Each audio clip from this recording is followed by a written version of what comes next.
feral people live in national parks. According to TikTokers, this conspiracy has spread like wildfire, and a few theorists have made some interesting points. Interesting, but sometimes completely and utterly fabricated. So let's take a look at America's national parks and why these TikTokers are actually spreading some pretty racist and harmful stereotypes.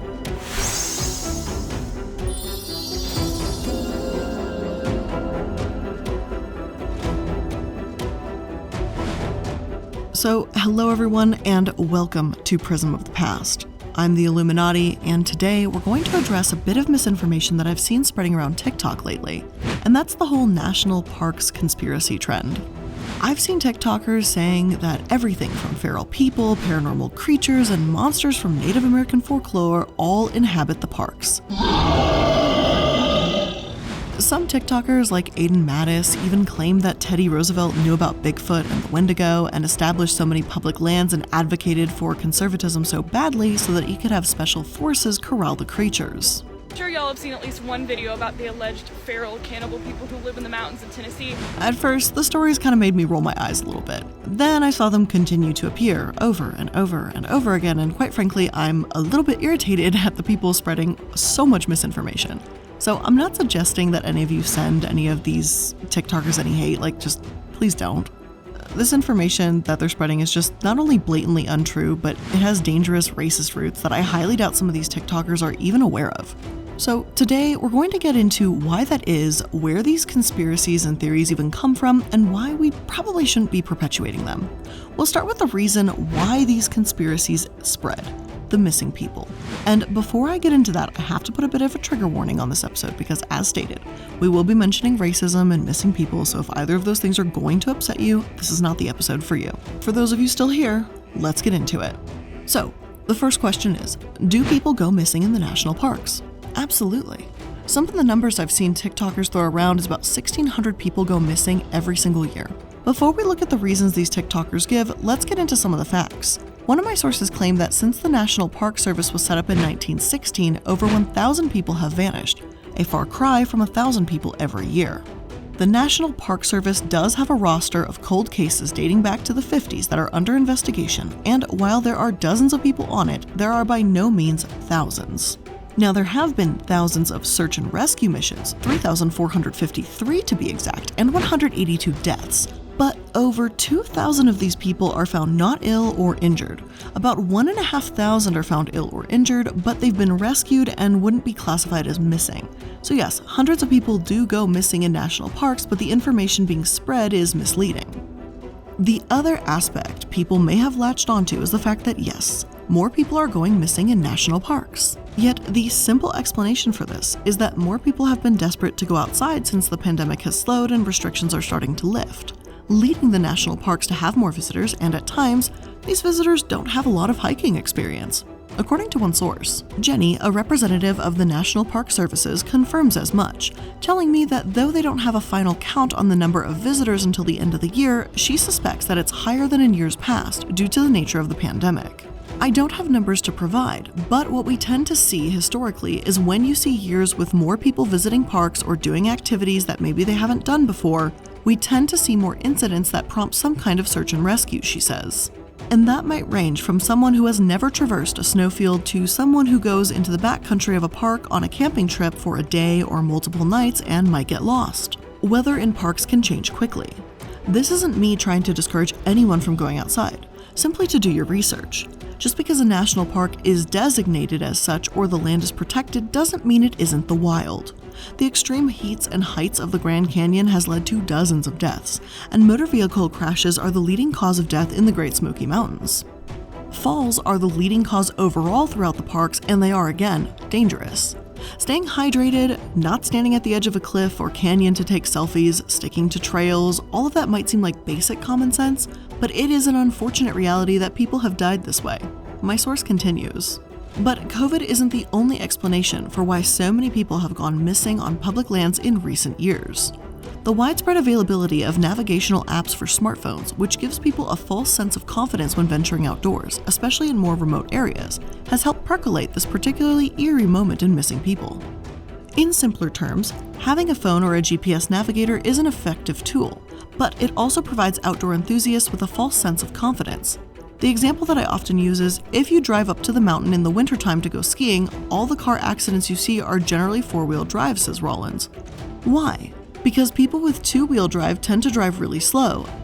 And we've probably all witnessed the guy in the four-wheel drive flying 50 miles an hour down the freeway past everyone else, and then they end up wrapped around a telephone pole or off a cliff or something like that.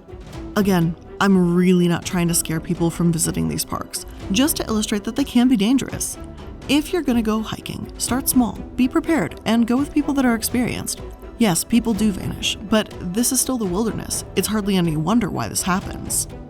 Of course, some of these disappearances can be incredibly alarming, and as a result, we've got conspiracy theorists coming up with their own explanations as to why the wilderness is dangerous. Aidan Mattis, the TikToker I mentioned earlier, has a video where he discusses the case of Carl Landers. In it, he states that Carl, an experienced hiker, went missing in 1999. Carl wasn't feeling well and he went alone, hiking up the summit of Mount Shasta on an open trail. When his friends later went looking for him, they couldn't find him. Aidan poses the question, how could a man who wasn't feeling well get so far out of the search radius that nothing of him is ever found again? Only way I can think of is if something superhuman carried him off. And yeah, that's the only thing you can think of. I understand that this case was a bit odd. Though Carl was 69 years old, there wasn't any dense vegetation to obscure a body nor any obvious crevices. Even so, climbers have died falling on Mount Shasta before. It's over 14,000 feet tall, and yet the only thing that these conspiracies could believe that made him vanish was something superhuman. Out loud, it sounds pretty ludicrous. As much as I want to be open-minded, it's just kind of like, it has to be supernatural reasoning. Doesn't give me much hope. Anyway, let's get into some of these explanations. One of the first conspiracies I saw spread was that feral people live in the woods. In 2021, there are feral people that are cannibals living in our national parks, TikTok user jbebe96 said in a viral post, confidence apparent in her voice. Since I learned this, I have not stopped thinking about it. I will probably never go to a national park for the rest of my life because I am absolutely terrified of being eaten by a feral person. TikToker Garcious, who claims she is working on a documentary about feral people, said there are hundreds of eyewitness accounts about these people that the government refuses to investigate. This theory has spread quite a bit lately, and it's made its rounds on the platform for sure, just as they are some of the most viral posts. However, this rumor truly formed and gained traction back in 1969 when a boy named Dennis Martin went missing. Dennis's case is the one that has resonated and stuck with true crime sleuths for decades. The disappearance of Madeleine McCann, for example, has gone down in history and will become one of the most well-known missing child's case across the globe. Dennis Martin's case, while not as well known, is one of those kinds of cases that is truly stuck with people. On Friday, June 14, 1969, 6-year-old Dennis was camping in the Great Smoky Mountains National Park with his family. Dennis, his brother, and some other children all hid in bushes to scare the adults passing by. But when the children emerged, Dennis was gone. The hunt for Dennis began, and in the coming weeks, over 1,400 people searched for him. Unfortunately, summer storms washed away clues, volunteers desperate to find Dennis may have obscured any tracks of him, and the only signs of Dennis that were ever recovered was one of his shoes and socks. Knox News reported that one storm, which hit shortly after Dennis went missing, likely destroyed any chance he had for survival. While it's possible that Dennis was kidnapped, it doesn't seem likely. Though I hate to say it, it seems much more likely that this 6-year-old with nothing but the clothes on his back in this storm passed away just due to the elements. Dennis's father seemed intent on believing the former though, as he offered up a $5,000 reward for any information about his son's potential kidnapper. This determination to believe Dennis was alive as a whole is one of the massive elements that led to this specific conspiracy of feral people or cannibals living in the parks. See, on the afternoon Dennis disappeared, a 45-year-old man named Harold Key was near Rowan's Creek when he heard a, quote, enormous sickening scream, end quote. After the scream, Key said he saw a rough-looking man move stealthily through the woods. Even though the FBI concluded he didn't have enough evidence to act on, the sighting was clung to. After all, people probably wanted to believe that there was someone to blame for Dennis vanishing. They wanted an explanation, and so some people, well, invented one. Now, one of my sources claims that the recent attitude taken by these conspiracy theorists on TikTok is incredibly harmful to impoverished people in these areas as well. After all, there are residents of the Appalachian area that are off-grid or low income or experiencing homelessness, as the area in the Appalachian Mountains near the Smoky Mountains has an extremely high poverty rate. Multiple TikTokers from these areas have called this out, but their stories sure don't seem to go as viral as the ones claiming feral people exist in the first place.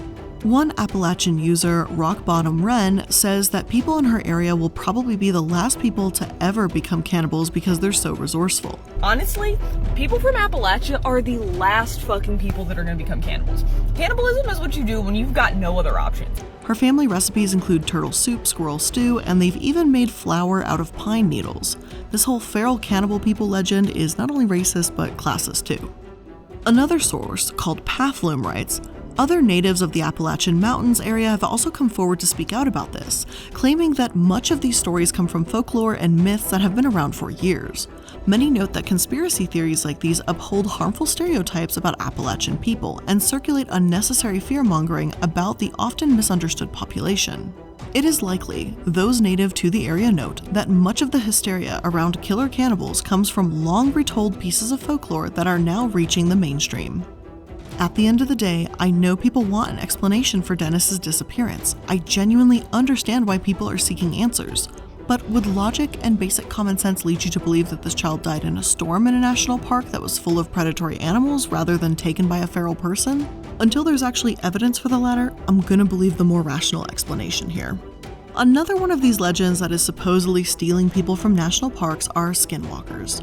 One of the reasons I actually was really hesitant to make this episode is because, to my understanding, Native Americans don't appreciate their lore being bastardized and discussed by people who don't understand it, and justifiably so. According to one of my sources, little more is known about the purported being, as the Navajo are staunchly reluctant to discuss it with outsiders, and often even amongst each other. Traditional belief pretends that speaking about malevolent beings is not only bad luck, but makes their appearance all the more likely. Native American writer and historian Adrienne Keene explained how J.K. Rowling's use of similar entities in her Harry Potter series affected Indigenous people who believed in the Skinwalker. Although there is no concrete evidence that these exist, though some would argue otherwise, it's still an important part of Navajo culture. One Indigenous woman who is on TikTok, Naomi Summer, has stated that skinwalkers are like witches that change their shape into an animal to do harm, and that they are deeply terrifying for Indigenous people. Yet, as she explains, in this new wave of videos that are going viral, their legend isn't always treated with respect. When authors like J.K. Rowling or TikTokers parking in these conspiracy trends twist around the narrative of what a skinwalker is, it becomes deeply upsetting. Adrienne Keene has even called Rowling out for how she adopted skinwalkers in her Wizarding World and wrote, "It's not your world, it's our real native world." And skinwalker stories have context, roots, and reality. You can't just claim and take a living tradition of a marginalized people. That's just straight up colonialism appropriation. I understand that from the outside looking in, some may see the skinwalker as a Native American boogeyman. That's literally the name some sites out there have called it. But again, if Navajo people are not open to sharing these stories, then that's their choice. One source states that many Navajo have even been strongly opposed to having their creation story written down, as it's inappropriate for oral narrative. So again, I want to truly emphasize that this is why I want to make it very clear that today I'm only mentioning these creatures in context of these national park conspiracies and why. The lore of skinwalkers themselves are not for me to talk about. As for their place in these conspiracies, well, it's unsurprising that things can get outlandish and disrespectful. Seeing well-known conspiracy theorists advocate for books about skinwalkers written by other conspiracists without any credit or respect to its origin, yeah, that is a bit upsetting. Especially considering that the editorial review for one of these books refers to Native Americans as Indians. While it mentions skinwalkers being part of Native American culture, I don't see either of these authors interview any Native Americans or ask for their input. They have an entire chapter devoted to Native American connections, and yet throughout they only reference other sources and conspiracies.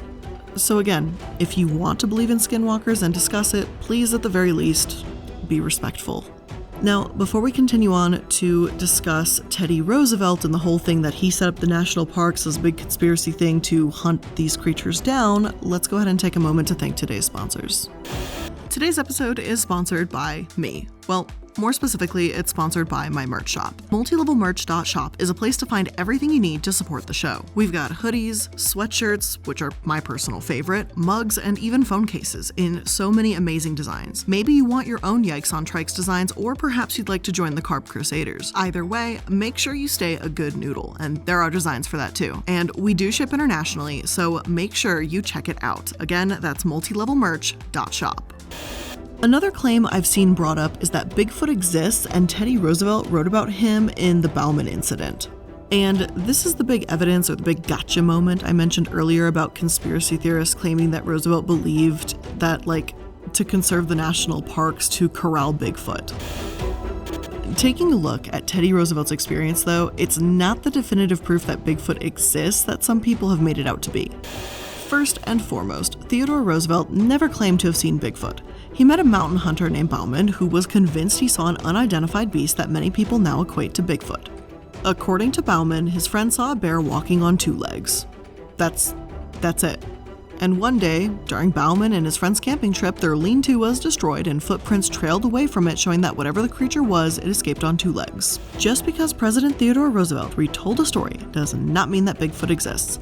At the end of the day, this is absolutely just anecdotal evidence, and I wasn't able to find any proof that this happened, other than the fact that Roosevelt wrote, "Hey, someone told me this story" in his book.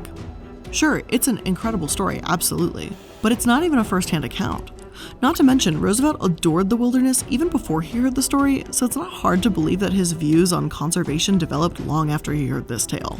Some say Roosevelt did have his own Bigfoot encounter, but again, there's no real evidence. A sustainability scientist, Elena Wood, known as the Garbage Queen on TikTok, has done her best to debunk some of these explanations featured on these animal cries on our channel. And yeah, wild animals can sound absolutely horrifying, but it's not evidence for Bigfoot or anything else. After all of these theories, after all of these conspiracies, what evidence do these conspiracy theorists use? Well, it's apparently a book by a man who hints at Bigfoot and aliens as being responsible for all of these disappearances, and I wish I was kidding. Missing 411 is another one of those most referenced pieces of evidence I've seen floating around, and it's a book and a Hulu documentary series by retired police officer David Paulides, who has chronicled hundreds of eerie, similar yet unrelated cases of missing individuals in national parks. One of my sources describes the cases that David selects for Missing 411 and writes, "A case that raises eyebrows is that of 2-year-old Keith Parkins, who disappeared while visiting his grandmother's ranch in the middle of Ritter, Oregon. His disappearance launched a full investigation by local authorities, which led to him being found 12 miles away from the ranch and lying unconscious in the snow. As a toddler, Keith had no way of moving this far on his own and without warm clothing. It's surprising that he even survived." And as an adult, Parkins was interviewed and claims he can't remember this stuff at all.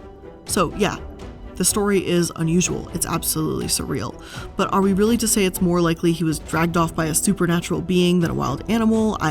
You know what I mean? I don't know, just doesn't add up. Just because something's mysterious doesn't make it paranormal. And don't get me wrong, I'm not saying that there aren't some weird things out there and that you aren't allowed to believe in ghosts, like you do you. My issue is when these explanations become harmful, racist, classist, as some of these things clearly have.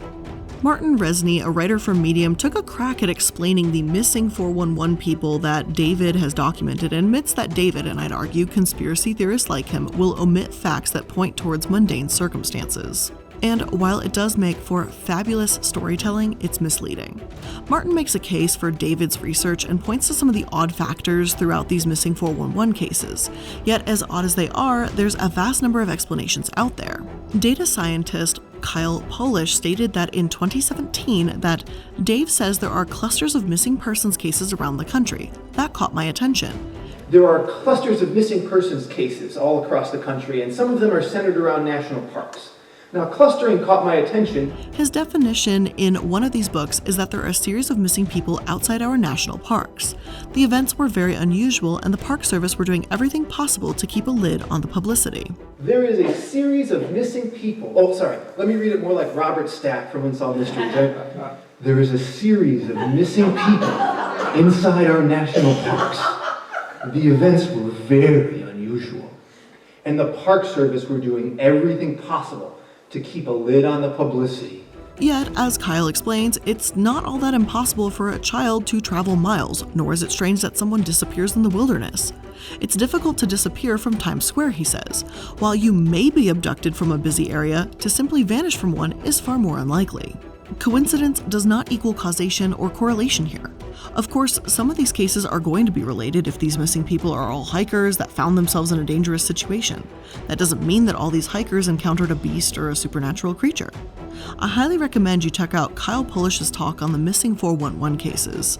If you look up his Skepticamp 2017 lecture, you can see how much data he's gathered on this, and I would argue that Kyle's arguments are far more compelling. Still, even though there are plausible explanations out there for many of these missing 411 stories, conspiracy theorists seem determined to attribute these cases to supernatural or the paranormal.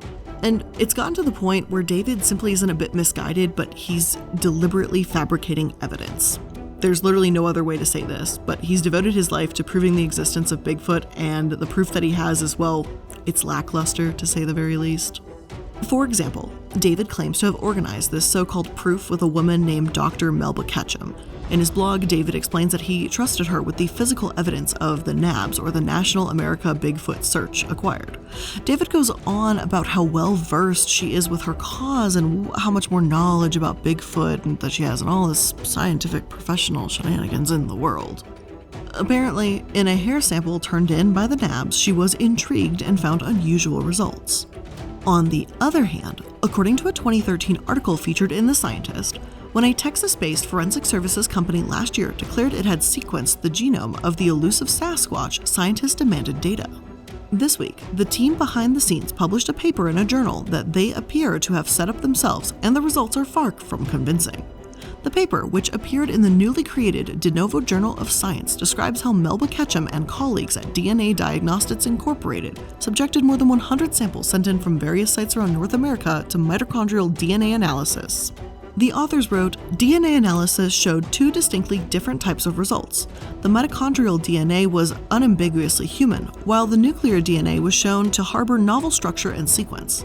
They concluded that the data conclusively proves that the Sasquatch exists as an extant homonym and are direct maternal descendants of modern humans. However, geneticists who have seen the paper are not impressed.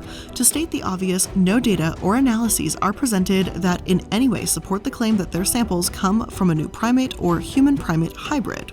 In other words, David does not have evidence. Nothing that has been recognized by a scientific community. And sure, I know that there are people out there who are determined to believe in this. They're going to dig their heels in and say, of course, the geneticists would say it's a lie. They're being paid off by the government or something like that. If David is so determined to believe in his research, then why not release it all? Why not let everyone analyze it and prove that he is in fact genuine? The Skeptical Inquirer explains that whenever David is pressed for a casual explanation, and read that as a logical explanation, he remains evasive. Yet if you actually take the time to go through the cases that he presents as mysterious and take a look from an outside perspective, it's not exactly hard to make sense of what may have actually happened. In the last case of my brief audit, a woman named Amy disappears while exercising. Her body was never recovered, but her wristwatch was found in a riverbed years later. He points out that years after that, a woman named Anne disappeared from the same place. He felt the need to point out that both of their names start with A, and their first names only had 3 letters. I can only presume that he is open to the possibility that some nefarious Batman villain is at work with this area. Beware the 3-lettered killer. Now, at least David isn't disrespectful of the missing, and I can give him that much, even if I think it's somewhat disrespectful to try and use a missing persons case as fuel for a conspiracy. Even so, someone can be in peak physical condition and be an excellent hiker and still become lost. That doesn't seem more likely than Bigfoot, at the very least. I don't believe that David is truly malicious, as he doesn't come across that way. Instead, he calls the day-to-day operations of the parks good people and points out that the administration of these parks are incompetent. At times he implies NPS, the National Park Service, is a conspiracy, while at other times he just says he's frustrated by their own evasive nature. And honestly, I can agree with that things can be done better. The national parks may not be equipped to handle these missing people, and there is no centralized registry or database of people who have vanished. There are petitions to change this, and while I don't think it'll ever be really possible to make the wilderness safe, I do agree that our government could at least do a better job of keeping track and making the public aware of what's going on. But that's about all I can agree with these conspiracists on. The cause of informing people that national parks can be dangerous and having a better method of finding missing people is a noble one. But scaring people away from national parks in general with this misinformation isn't the way to go about helping anyone. Unfortunately, the other problem is that this petition states that it wants to create this database so that those with outdoors and hiking experience can look for them.